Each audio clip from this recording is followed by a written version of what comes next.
Hey guys, welcome back to another video, and in today's video, we're going to be taking a look at the 2024 elections and what a Republican trifecta would look like, because essentially, that would mean that we would be seeing a red wave, and that's something that Republicans thought they would see in the 2022 midterms, which they ended up not happening. So in this video specifically, we're going to be taking a look at the general election between Biden and Trump, the Senate, a battle for control, and also the House of Representatives. So all these three major important races, and we're going to be seeing, if Republicans take all three, how that would pan out and how these maps would look like. But before we get started, make sure you are subscribed and click the bell so you get notified whenever I upload a video instead of missing out on any of them. And also, we have membership, so if you're looking for that, it's pinned in the comment section down below. Now back to the topic of today's video. Let's start off with the general election, and then we'll move on to the Senate, and at the end, we'll talk about the House and how Republicans would get trifecta. So, talking about the general election, I think states right off the bat Trump is likely going to win comfortably are Florida. I think Iowa's actually going to be safe. I think Trump actually cracks double digits in this year's election in Iowa. I think that state has shifted too far to the right for it to be competitive. And then same thing goes for Ohio. I think Ohio might be a little bit more competitive, but still, if Trump cracks double digits, it's considered safe in my opinion. All three of these states, really, Iowa, Ohio, and Florida, have just shifted too far to the right. They've just gone too far to the right for it to be even close or competitive on the general level. I think Trump should comfortably win those states. And the likely states for Biden, in a Republican trifecta, I think Colorado would be likely. I think you should win it by, 7 to 10 percentage points, maybe 8% to be exact, which is around how he's winning according to the polls.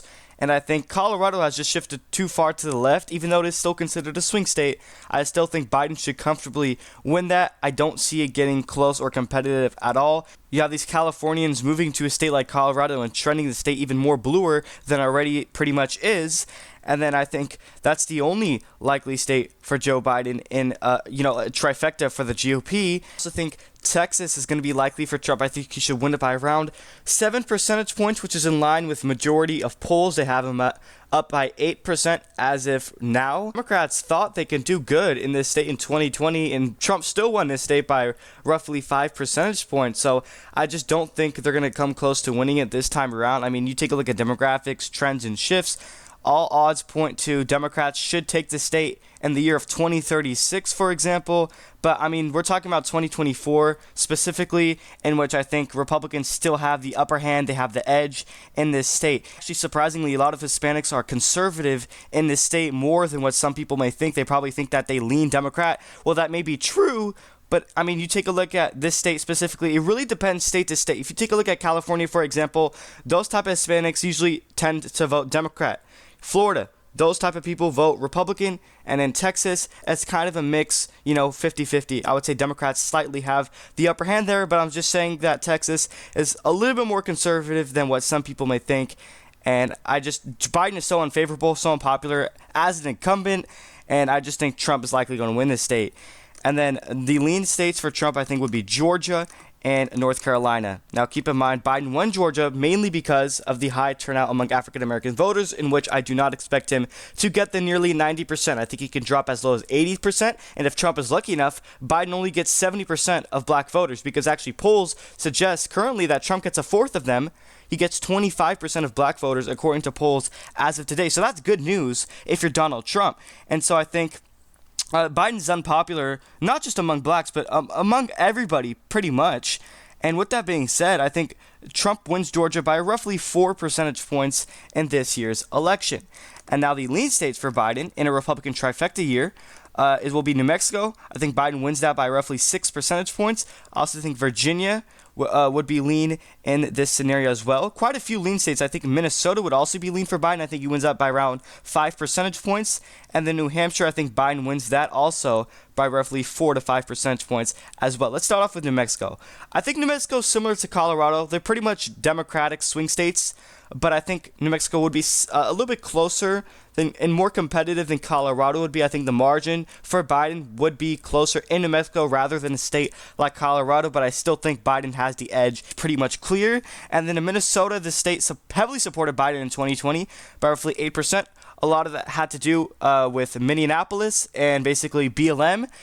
and all that stuff. So we're not going to be seeing that. So, and Biden's less favorable, so obviously it's going to be way closer, similar to how it was in 2016.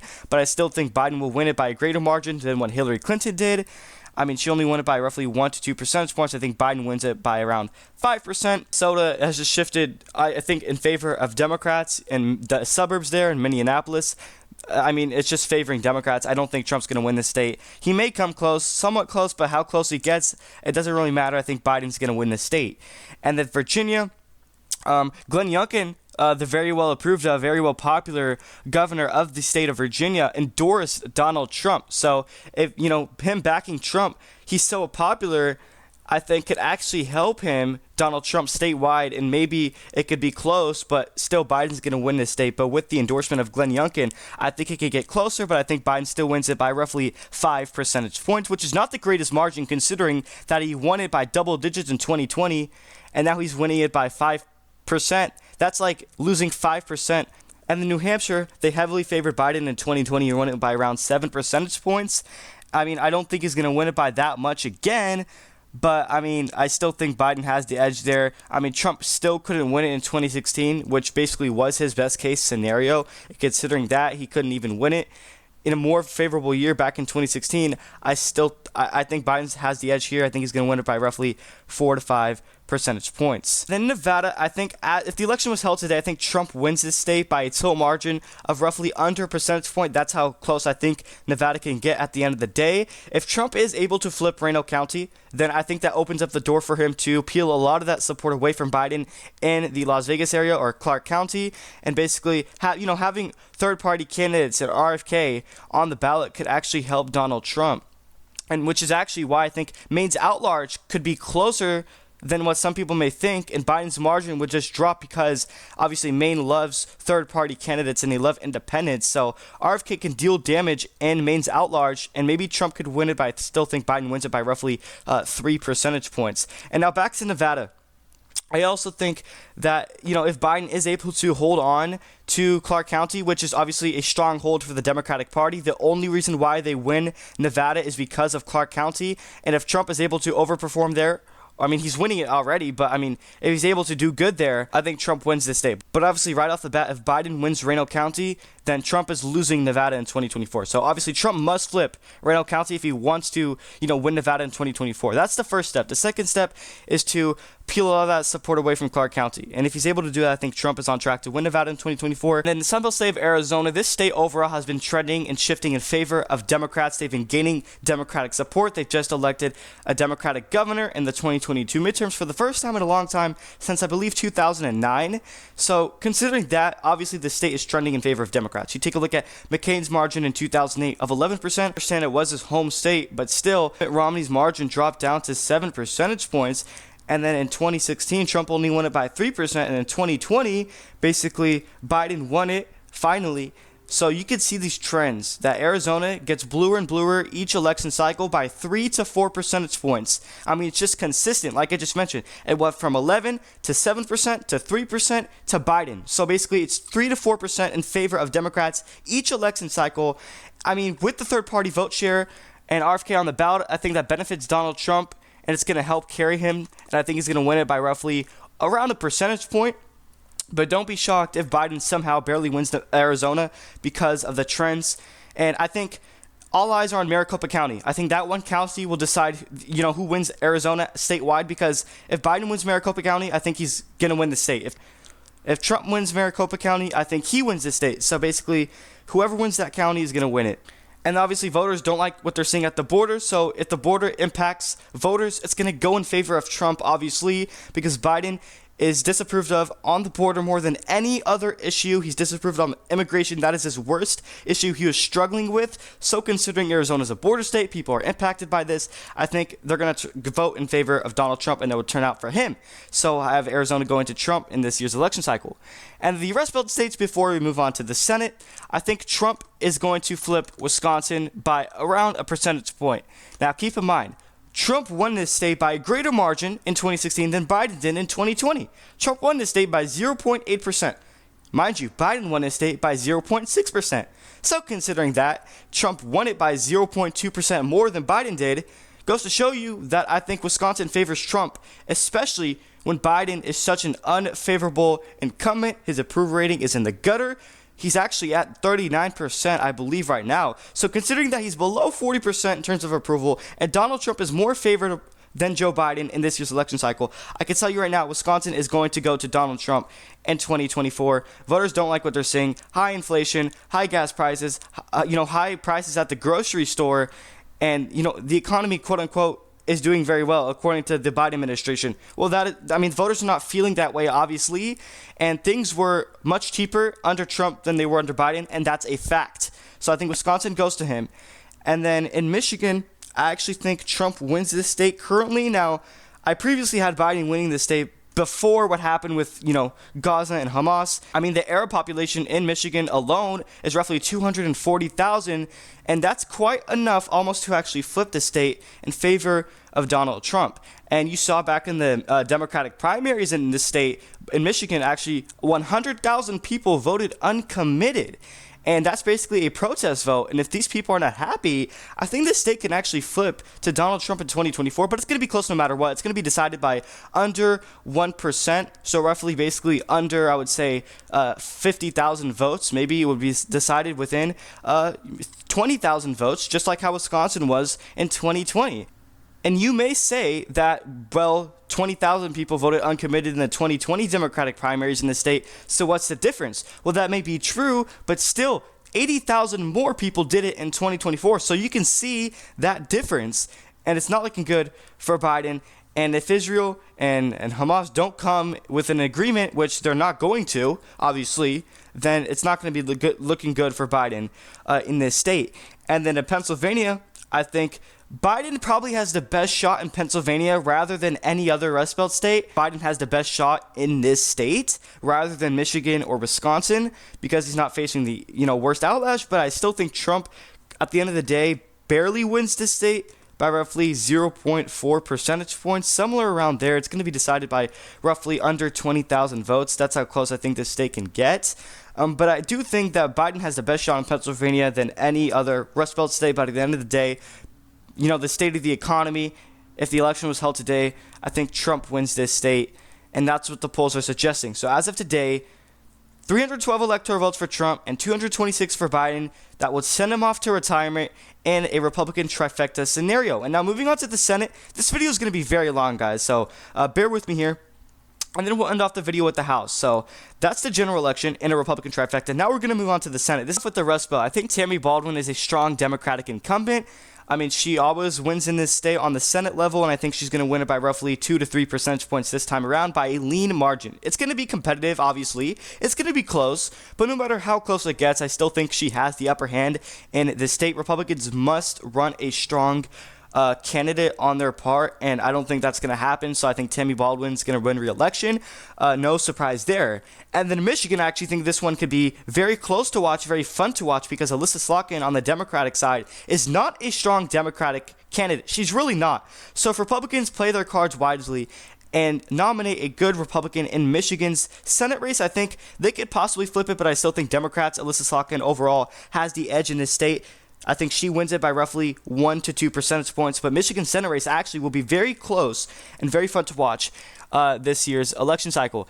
And in Pennsylvania, I think Democrats is easily going to win that. Bob Casey's a strong Democratic incumbent, similar to Tammy Baldwin. He always wins in this state. It doesn't really get close. I mean, it may get somewhat competitive, but it doesn't really matter. I think he wins by roughly 5 to 6 percentage points by a lean margin. And John Tester are actually leading in polling by roughly 4% on average, so that's actually good news for the Democratic Party. But in my opinion, I still think it's early, and at the end of the day, Trump could possibly carry these candidates on the ballot. I think Trump would carry Bernie Moreno. He endorsed him.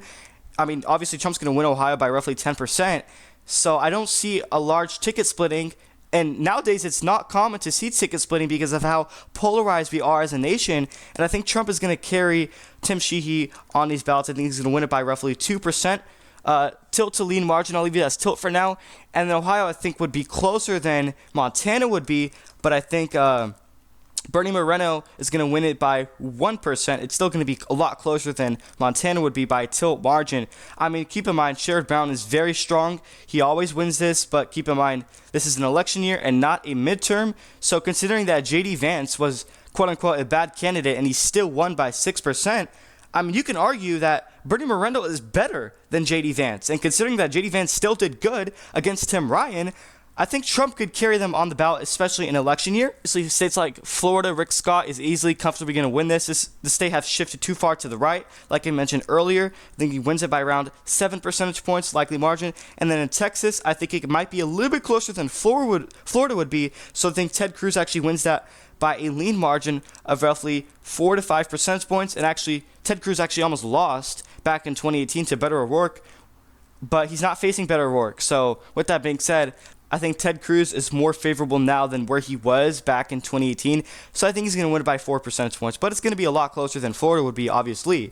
And in the last two seats that we will be filling out before we move on to the House, in this Republican trifecta scenario, would be Nevada and Arizona, in which I think Democrats would hold on to both of those seats. In Nevada, Jackie Rosen is a strong Democratic incumbent, similar to Tammy Baldwin. She's facing her Republican opponent, Samuel Brown.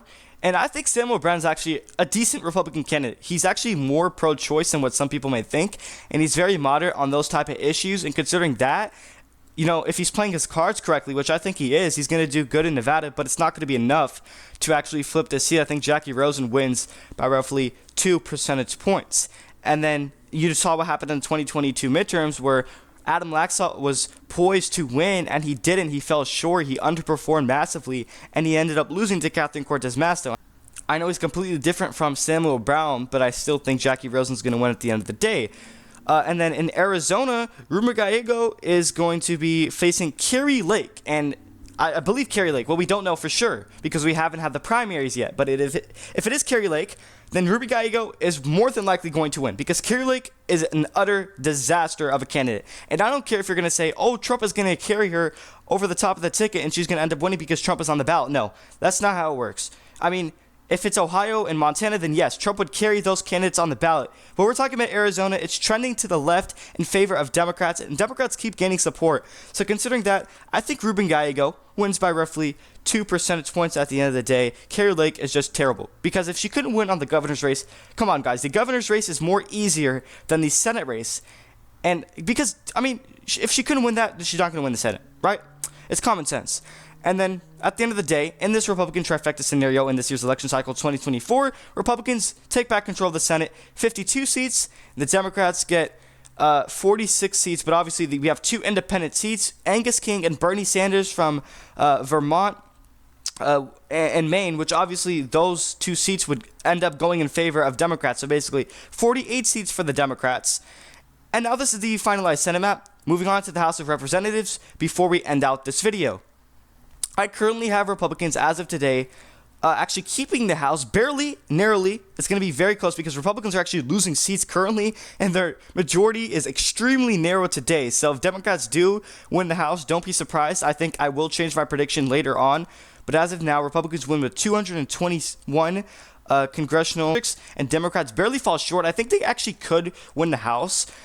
Which I think Hakeem Jeffries would be the speaker, 214 seats for the Democrats. Now, this could change, and it's probably going to change, but, I mean, it's going to be very close no matter who wins the majority. I think if Republicans can keep their districts in a state like New York, if they're able to hold on to districts in New York, I think Republicans would keep the House. But if Democrats flip a lot of those seats in New York, you saw what happened with George Santos. I mean, he's running again, I suppose. So, I mean... So honestly, the playbook comes down to New York's districts, and if Democrats perform well in there, I think Democrats would take the House. And then same thing goes for Colorado. Actually, let's pull this map out. So this is my current House prediction today. I filled these counties manually, so basically what happens in New York would probably determine who wins the House. Same thing goes for Colorado. If Democrats are able to flip districts in Colorado, they'll probably take back the House. And I think New Mexico Democrats would hang on to districts in there. And then in Nevada, I think Democrats would actually hang on to districts there. And in Washington State, I think if Republicans are going to perform very well in Washington State, then I think they could very well keep the House. But it really depends. Like, some of these swing districts can get very close, but I think even if the Democrats win, it's going to be a narrow majority no matter who wins. Even if Republicans win, it's going to be very close. But at the end of the day, this is my current House prediction as of today. In a Republican trifecta scenario, they barely passed 221 districts. So there you guys go. This is my Republican trifecta scenario prediction. If they were to get a trifecta, this is how I think that things would pan out. I think Trump wins with 313 electoral votes on the general election, and then Republicans take back the Senate with 52 seats, and then Republicans barely win the House with 221 districts. So let me know your thoughts and opinions. I mean, if you agree with me or disagree with me, and do you think Republicans will get a trifecta in 2024, how likely that would be, in the comment section down below. And one last final reminder before I end up the video is we do have membership, so if you're looking for that, it's pinned in the comment section down below. And also, to subscribe and click the bell so you get notified whenever I upload a video instead of missing out on any of them. Thank you everyone for watching.